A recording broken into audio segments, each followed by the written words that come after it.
Welcome back to MidEast In-Depth, part of Levant TV's Press Reviews. Today we will look at the possible shift to boots on the ground in Iraq.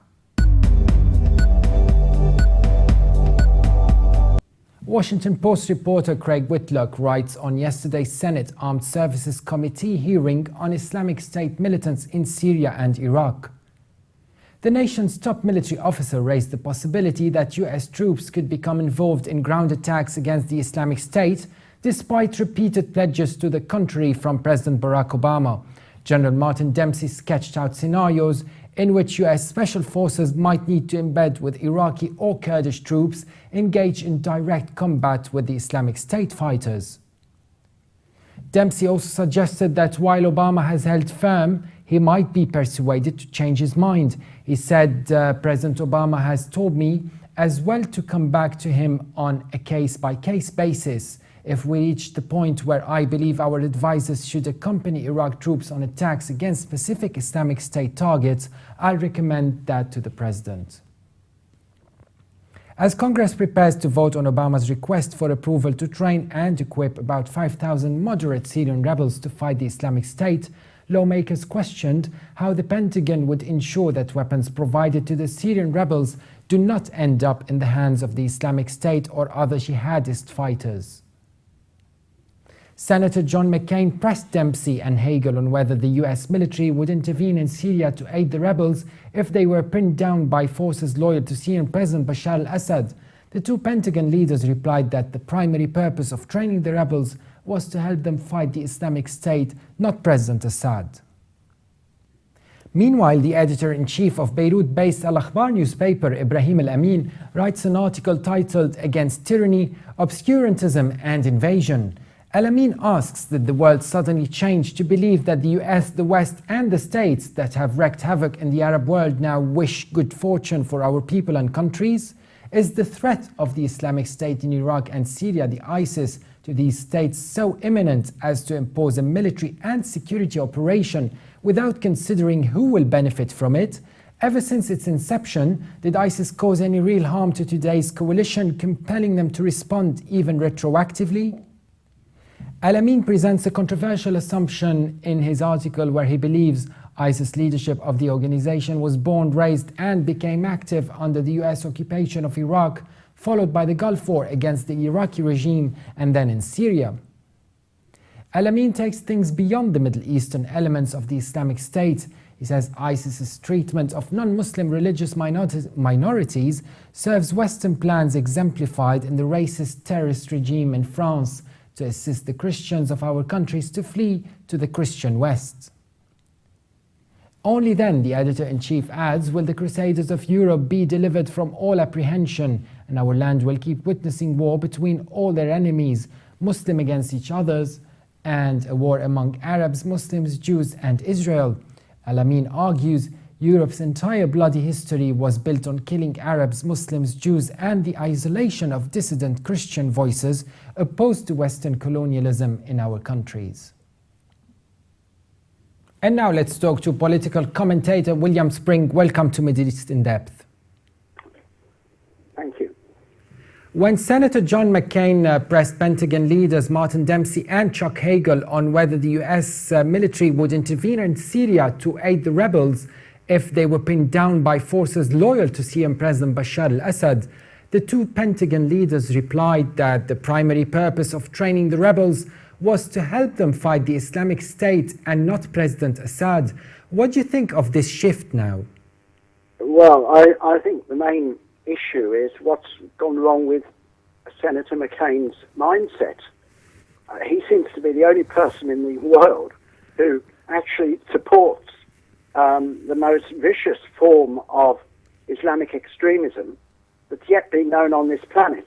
And its champion is John McCain. It's John McCain who wants to see the various sects at each other's throats. He believes in the beheading of innocent Americans and British people because he wants to actually help these nutters with arms. Now, I really do question John McCain's sanity. Everywhere he goes, this wicked man spreads disarray, spreads confusion, creates havoc, And this idea that the Americans should be backing his so-called rebels, is ridiculous. He should never have got involved in this gang of thugs at the beginning.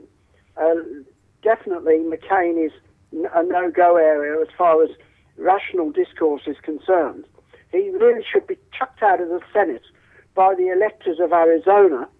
He shouldn't have a job there at all. But you're talking here about a former presidential candidate, and you're questioning his sanity even. Yes, I do. I do question his sanity. I mean, this man was a Vietnamese, he was in the Vietnam War. He was a decorated pilot. He was a prisoner of war. You'd think that he would have got some sense into his head over the years. He hasn't got the slightest, remotest concept of decency or good order or morality. He believes that it's right and proper for the United States of America to fund these ISIS extremists, that if they are pinned down by fire from Assad, that the Americans should come in and save their day. Well, it's quite the reverse, I'm sorry, Senator. You really must be the only man on this planet who supports ISIS, apart from the ISIS members themselves, or Islamic State. Yes, but apart from obviously commenting on Senator John McCain, and of course you're entitled to your views on that, you didn't really answer me about the shift in the possible boots on the ground operations in Iraq, and which is also coming in my next question, but actually I'm asking about not fighting President Assad anymore, rather than fighting the rebels, the ISIS. It would be a step forward if America realized where their true interests lie. Their true interests do not lie in the overthrow of President Assad. Yes. But they do lie in combating Islamic State.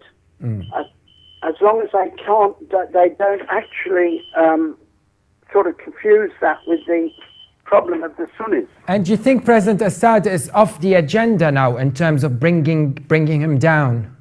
Oh yes, I do. Yeah, I don't think anyone would be anxious to bring down President Assad, apart from his inveterate opponents in the Saudis. Yes, of course, all this is due to the Saudi Arabian link with the United States.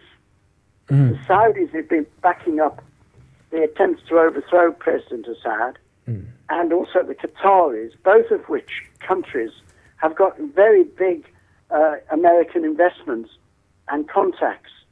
I mean, what America does is they use the Saudis and the Qataris as their surrogates in the Middle East to press their policies. Yes, Mr. Spring, meanwhile, Ibrahim Al-Amin, the editor-in-chief of the Lebanese newspaper Al-Akhbar, he argues that ISIS leadership was born, raised and became active under the US occupation of Iraq, followed by the Gulf War against the Iraqi regime and then against the government of President Assad.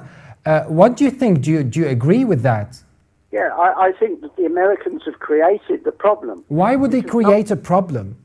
They created the problem, number one, in Iraq, because when they took... First of all, the invasion was a totally wicked and irrational act by George Bush. But having done that invasion, they could have at least imposed or persuaded the government of the new government to show some basic, how can I say, magnanimity towards those who'd lost out in the invasion, particularly the Sunnis. Now, they didn't. The president of Iraq was executed by a kangaroo court. And also many other, leading Sunni politicians were thrown into jail or murdered. But speaking of the initial war in Iraq, you only mentioned George W. Bush. What about the role of Tony Blair? Oh, well, Tony Blair's role is absolutely contemptible, of course. We all know that. I mean, I think the Americans probably would not have gone into Iraq if it wasn't for Tony Blair egging them on. He's a warmonger par excellence.